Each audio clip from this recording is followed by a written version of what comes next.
Welcome to Celestial Insights, a weekly podcast that brings the stars down to earth. I'm your host, astrologer, coach, and intuitive Celeste Brooks. My purpose is to provide practical, unique, and insightful guidance to help you navigate the energies of the week like a boss. Hello, this is Celeste of Astrology by Celeste, and on this episode, I will discuss the astrology for the week of May 3rd, 2026. Happy birthday to me. Today is my birthday. I hope I'm having a beautiful day, and you are too. The theme of this week is Bride of Frankenstein, and there are three big things I'd like you to think about as you navigate this week. The first is that we have a disseminating moon at 0 Capricorn on May 5th, and the sun is moving through the 15th degree of Taurus. Both of these signs are earth signs, and so the focus will turn us to the physical world. Health, wealth, resources, infrastructure, buildings, institutions, and systems people depend on to feel safe and stable. What stands out to me immediately is both 0 Capricorn, 0 of the cardinal degrees, and 15 Taurus, 15 of the fixed degrees, are world points, meaning whatever unfolds right now has the potential to gain widespread public attention and maybe even feel globally significant in some way. The disseminating moon phase is the part of the lunar cycle where information spreads. It's a great time to share what you know. At the new moon, which was at 27 degrees of Aries a couple of weeks ago, there was a seed planted. And the sign is connected to the military, aggression, conflict, fire, survival instincts. Aries initiates quickly. It acts first. It explains later. So the moon represents the public. And because it was a Scorpio full moon, people are emotionally activated around themes of power, resources, debt, secrecy, corruption, and trust. And now the disseminating moon is carrying those revelations outward into the public awareness as the moon squares Neptune and then Saturn in Aries. This combination makes me think there's going to be some disillusionment in leadership and pressure connected to the war or military matters and consequences tied to negligence and poor planning. We also may be hearing more about these fires that are happening. There are like some fires just burning in Georgia at the time I'm recording this on Wednesday, April 29th. And there's warehouse fires that have started making the news. So there may be something about one of them or a new executive order or laws that are going to punish people who destroy this property that is making news. And Mercury is applying to square Pluto. And so this intensifies the energy, especially since Pluto is stationing to go retrograde. So there's an amplification of collective emotions. There's psychological pressure, propaganda, and revelations involving systems, technology, or networks. This can be intense mental weather, but we also may be seeing intense physical weather where there have been a lot of tornadoes and hailstorms lately that have made news and have been really destructive. And maybe we're seeing some of the aftermath of those. And people are thinking about earthly things like money, jobs, housing, food, physical safety. Are the systems they rely on actually sustainable as prices keep going up? And we're hearing more and more about people's electricity bills and how they are just going through the roof as these data centers come in, and the burden of supplying them is going to the public rather than the corporations that are making the money from these data centers. There's also like this restless energy underneath it all because the moon is King Kong's Uranus and Gemini, and they're both at 0 degrees. Uranus and Gemini can disrupt communication, transportation, and there can be something that feels very abrupt or sudden coming up, whether it's an announcement or interruption of power or things like that. So people may be feeling mentally overloaded and emotionally reactive. So just keep this in mind. It's a great week to stay grounded, really pay attention to how you are feeling and what you're consuming in terms of the news and the collective energy, and cracks in the image are becoming harder to hide.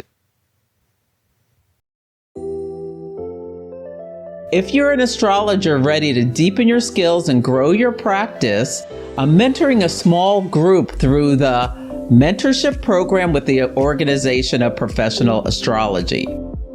We'll meet monthly for 6 months to explore astrology practices, consultation skills, and building a sustainable business. If you'd like guidance, community, and support from someone who's walked the path, learn more at the link in the show notes.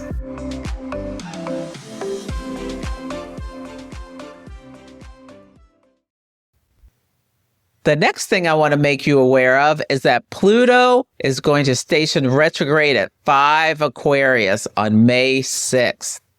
Now, when I presented this at Kepler College, I called it just desserts. Pluto will station retrograde at 5 degrees of Aquarius and move back to 3 degrees on October 15th before turning direct. Retrogrades, especially when they're dealing with Pluto, aren't light energy because Pluto is the planet of intensity, power, obsession, control, fear, and the deep subconscious. It takes us to the underworld, into what has been buried, denied, hidden, or psychologically avoided. And when we retrograde, we pull back the tape so that we can see underneath. And I'm thinking the just desserts may have to do with people deserting the armed forces. So notice if you hear any stories about that, because they don't want to die for this war. Nobody can explain why we're really doing this in a way that's persuasive. And there's a lot of complaints about how we're doing it for a foreign country. Now, Pluto has a mass influence. It also rules dictators, billionaires, authoritarians, power structures, and just people in general who have influence on a large group. It's often associated with catastrophes and collective fear. And because it's happening in an air sign, it could be connected with something around it. Technology, AI, networks can be feeling a bit unstable, but we may be seeing what's underneath, what is going to be exposed about hidden motivations, the corruption and the consequences, or the rot inside systems that people have tried to hide.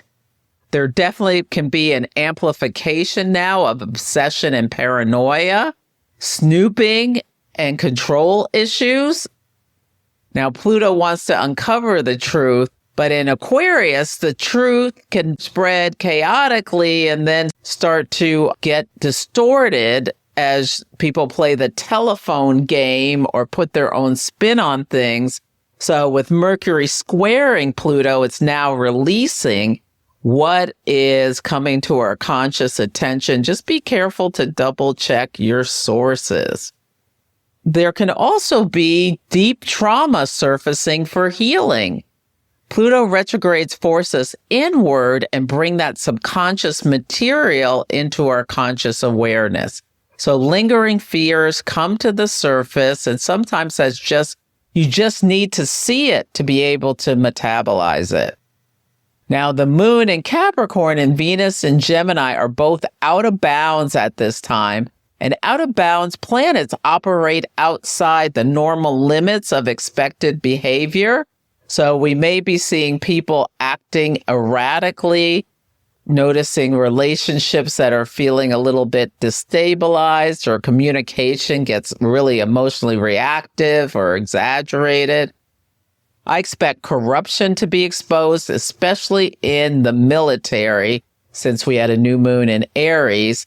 Financial crimes, manipulation, all these people making money with polymarket and betting on things about the war, but they're getting insider information. As I'm recording this, before the full moon, Secretary of Defense Pete Hegseth is testifying before Congress. So we should be learning more information about his military decisions and the true extent of damage and casualties that are going on related to the war. On a personal level, Pluto retrograde asks us to examine what fears are running beneath the surface of our lives. Are you responding to real danger, manipulation, or conflict, or are you spiraling into paranoia? Because this energy can amplify suspicion. And with Venus and Gemini involved, relationships may become in focus, and there can be themes of secrets, divided loyalties, triangulation, dishonesty. This is not an ideal time to go snooping through your partner's phone, computer, messages, or private accounts unless you're genuinely prepared for what you might find and ready to act on it. And it's never a good time to go snooping unless you really are ready to make that change. And we just had the Scorpio full moon, so you may uncover a truth that you cannot unsee. And because retrogrades correspond often with conflicts, there's a possibility that you could get caught. War doesn't just happen on the global stage. Sometimes people live inside emotional war zones in their relationships, their families, or their workplaces, and things can bubble up out into the open. Just be aware what's buried may be coming to the surface, and sometimes we just need the truth to come to the surface so that we can see what is there. The last thing I want to make you aware of is that we have a last quarter moon at 19 Aquarius on May 9th. This is the psychological integration of the lunar cycle, where we begin processing everything that has unfolded since the new moon. It's a turning point, a crisis of consciousness, where insights develop, perspectives shift, and we start deciding what stays, what goes, what lessons have we learned, what are we carrying forward. The moon will be at 19 Aquarius, squaring the sun at 19 Taurus, and also forming a trine to Venus at 19 Gemini. So we have 3 planets at 19 degrees. So if you have anything at those degrees, especially in fixed or air signs, you may really feel a story in your own life. So this astrology can bring around themes involving resources, friendships, social dynamics, community, and fairness into focus. Taurus always asks questions, and its sun's there, so it's spotlighting things around values and resources.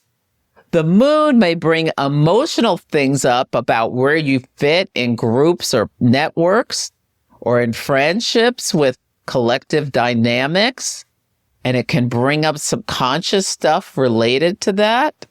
And Venus in Gemini brings in social plans, invitations, relationship dynamics. This can show up for you in relatable ways that maybe is everyone paying their portion of a bill if a group goes out to dinner? And does anyone start arguing about what they ordered or trying to dodge their responsibility, where questions around fairness, contribution, and shared responsibility can arise? Because the moon and Venus are both in air signs, which are humane and concerned with social activities and people-oriented. Gemini also relates to children, so some people may be navigating situations involving their kids and their classmates, school dynamics. There can be conversations that need to happen, or people may be talking about so-and-so was talking about you. With Pluto retrograde, you can find out that you've been the topic of a conversation. This makes me think about the Harper Valley PTA, where everyone in town was whispering about Barbara Eden because she was a single mother. At its best, though, Aquarian energy is very helpful for finding solutions. It's inventive, thinks outside the box, and it's deeply connected to technology, future thinking, and seeing patterns from a higher perspective.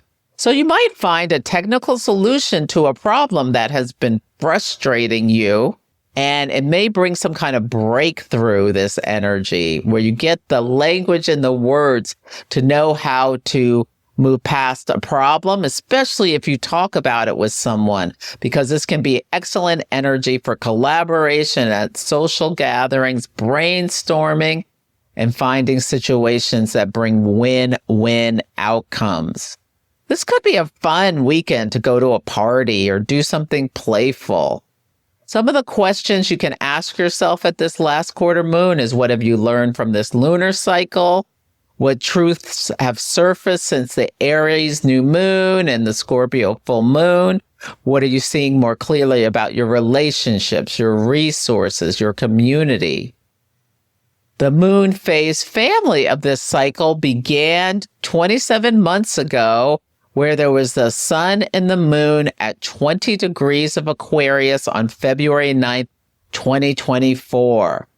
So think back to what was seeded in your life around that time, 2 weeks before and after on either side. At the first quarter moon of this cycle, the sun is in Scorpio, the moon was in Aquarius, both at 17 degrees. November 8th or 9th, 2024, depending on where you live. And was there a turning point at this time where you took some action? The full moon of this cycle, where the sun was in Leo, the moon was in Aquarius, August 9th, 2025, both at 16 degrees. What was illuminated on the axis of Leo, the performer, Aquarius, the audience, your self-expression, your creative drives?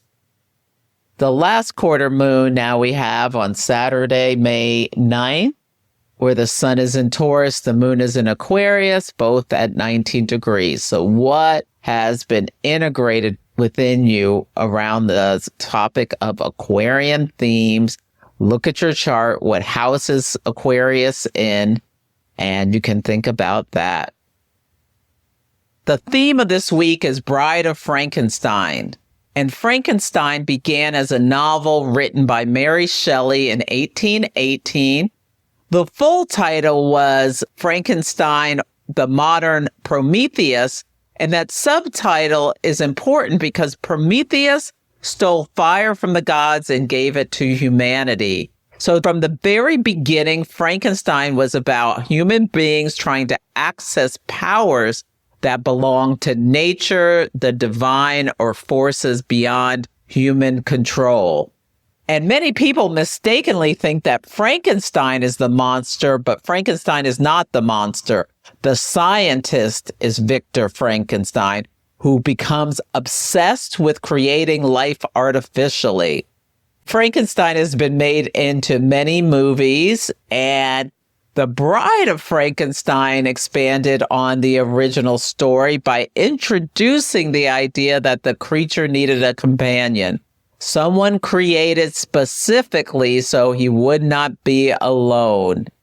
And the scientist created the bride in order to solve the monster's loneliness and suffering, but when she comes to life, she recoils from him in fear. And there's something in the energy of this astrology is about people feeling emotionally different, misunderstood, unwanted, or too much.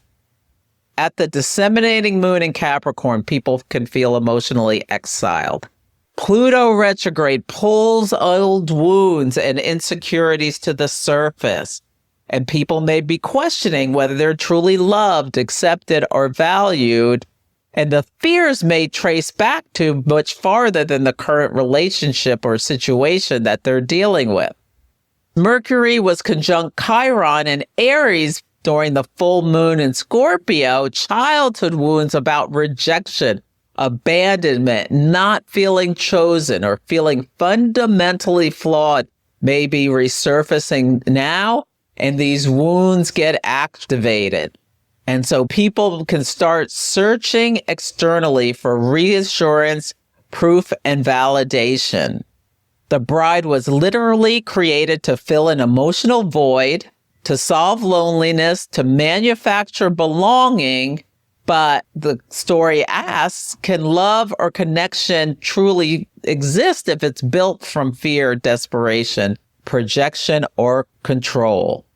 So things may be coming to the surface about whether you're trying to force connection, seek validation, or create relationships from unhealed wounds rather than genuine self-worth. And you may realize you've been looking at yourself through the eyes of rejection for a long time, or someone around you maybe, or you're watching a movie about it. The symbolism also reflects modern fears around artificial creation, technology, manipulation, and attempts to engineer human behavior or emotional experiences. And this story tends to come to the surface when humanity is wrestling with ethics, innovations, alienations, or the consequences of people trying to play God. There's been 2 movies within the last year, Frankenstein and Bride of Frankenstein. So there's this playing God energy that may be coming up this week, where we may see disturbing stories around experiments, technology, scientists, and attempts to manipulate life, consciousness, or human behavior itself. So really notice about ethical lines being crossed. We may find something out about Jeffrey Epstein and the experiments he was running, or something may be making news about trans issues, are 2 things that come to mind. I love the Wise Skies digital astrology calendar. It puts the astrology right in the palm of your hand. Planetary transits, moon phases, and retrogrades, so you can plan with the cosmos, not against them. I use it to choose the best times for vacations, work projects, launches, and rest days. You'll get clear daily guidance and some links to deeper resources so that you always know what's happening and how to work with it. My collaborator and friend, Tiffany Herlick, adds more to it each year. Grab the 2026 digital astrology calendar with my coupon code ABC2026 for a $10 discount. The link is in the show notes.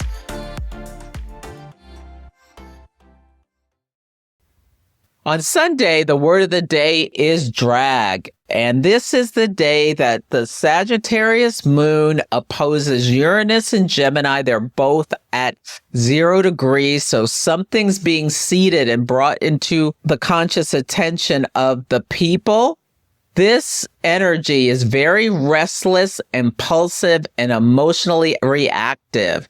I got the image of a drag racing. Sagittarius wants freedom, speed, and movement, while Uranus brings nervous energy and sudden reactions. There is like a watch me quality to this astrology. So notice if you have little kids and they're like, Mom, watch me do this. So hopefully they're not planning to jump off the sofa or do something dangerous. Now, the Sagittarius Moon will square the nodes, the North Node in Pisces, the South Node in Virgo. So there's like an energy of, do you try to micromanage what is going on? Or do you just have trust and faith that they'll be okay and just pray for your little kid before they launch themselves off, whatever they're launching themselves off, and allow them the freedom to try something? On Monday, the word of the day is argue. The moon is still in Sagittarius and opposite Venus in Gemini now at 12 degrees. When the moon is opposite Venus, there can feel like what we desire, our emotional security and cravings, can feel far away from what other people are pulling us toward with their needs. And there can be some frustration.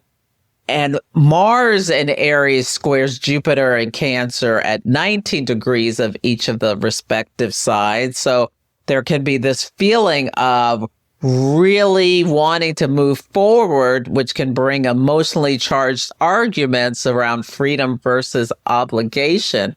One person may want space, independence, and adventure, where the other person feels like they need to be responsible to the family, to caregiving responsibilities. So there's a real push and pull and internal tension around this energy that can lead to arguments, or maybe there's making news around arguments in a courtroom. On Tuesday, the word of the day is expose. The Capricorn Moon starts at 12:05 p.m. Pacific time. Your mind may turn to responsibilities and duties as the moon moves through the sign of Capricorn. What burdens are on your shoulders? The Disseminating Moon at 0 degrees Capricorn begins at 12:44 p.m. Pacific time. And on this day, Mercury in Taurus is square Pluto in Aquarius, both at 5 degrees. So there can be a lot of mental pressure or obsessive thinking about resources based on what is happening outside of yourself in the collective. You may see someone just really like with a really serious look on their face, and they may be arguing over the price of something in a store or something like that.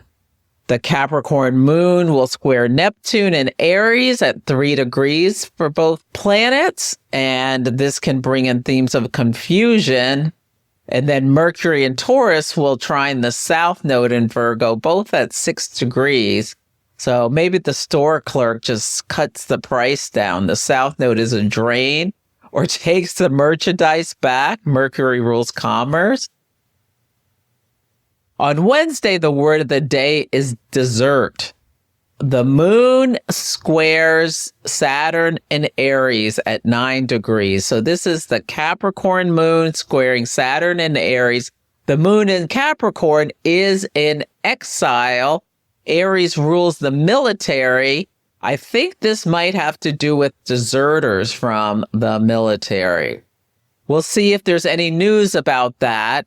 And 9 degrees Aries is where Saturn is going to retrograde back to. So it's going to station retrograde late July at 14 Aries and back it up till 9 Aries and go direct in December. So something happening now may be a callback.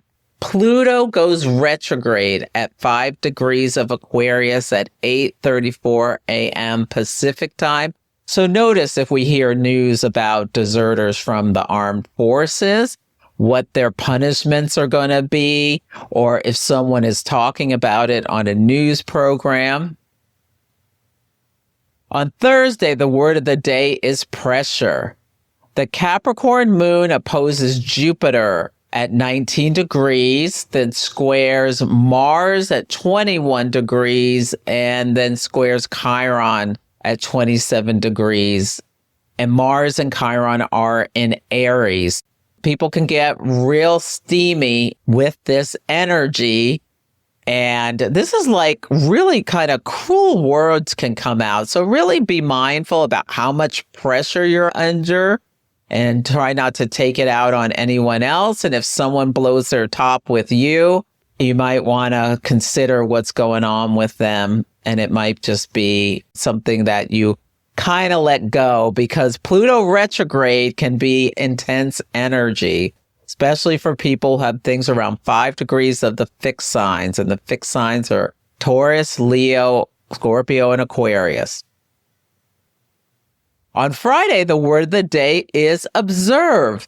The moon will move into Aquarius at 12:27 a.m. Pacific time. So if you'd been really grumpy the last couple of days, you may get an awareness that you wake up feeling lighter because the moon moves out of its sign of detriment and then it meets Pluto retrograde in Aquarius. So emotionally, you may get like, that's why he is acting like that, or that's why she is acting like that. When they were in high school, they got rejected. Like that kind of emotional awareness can come in with an Aquarius moon, which is a detached air sign, and it can move you away from the emotional intensity where you can see things from a higher perspective. On Saturday, the word of the day is detach. So the Aquarius moon will square Mercury and Taurus, both at 12 degrees. So that can be a time where you're ready to detach from some kind of group that's putting financial pressure on you or sucking up your time or something like that, or a friendship, like there's some tension in it, or technology, like you can get, I'm so sick of trying to figure out this program and I'm just done with it or something like that. But notice what is going on as the moon reaches its last quarter phase, where the sun is in Taurus, the moon is in Aquarius, both at 19 degrees at 2:10 p.m. Pacific time. This is the psychological integration of the moon cycle, the crisis of consciousness. What are you ready to detach from? So that's it for this week's episode. Feel free to email me at celeste@astrologybyceleste.com with any astrology and action stories. Take care, and I'll catch you next week. Thank you for listening to Celestial Insights. To learn more about my work, please visit my website, astrologybyceleste.com, where I offer personal readings, horary consultations, cosmic coaching, group events, and classes to help guide people to higher levels of fulfillment. You can also find me on Instagram, YouTube, TikTok, and Facebook at Astrology by Celeste. If you enjoyed Celestial Insights, please help others find the show. Follow, rate it 5 stars, or write a nice review. I would so appreciate it. I'm astrologer, coach, and intuitive Celeste Brooks, and I'll be back next week.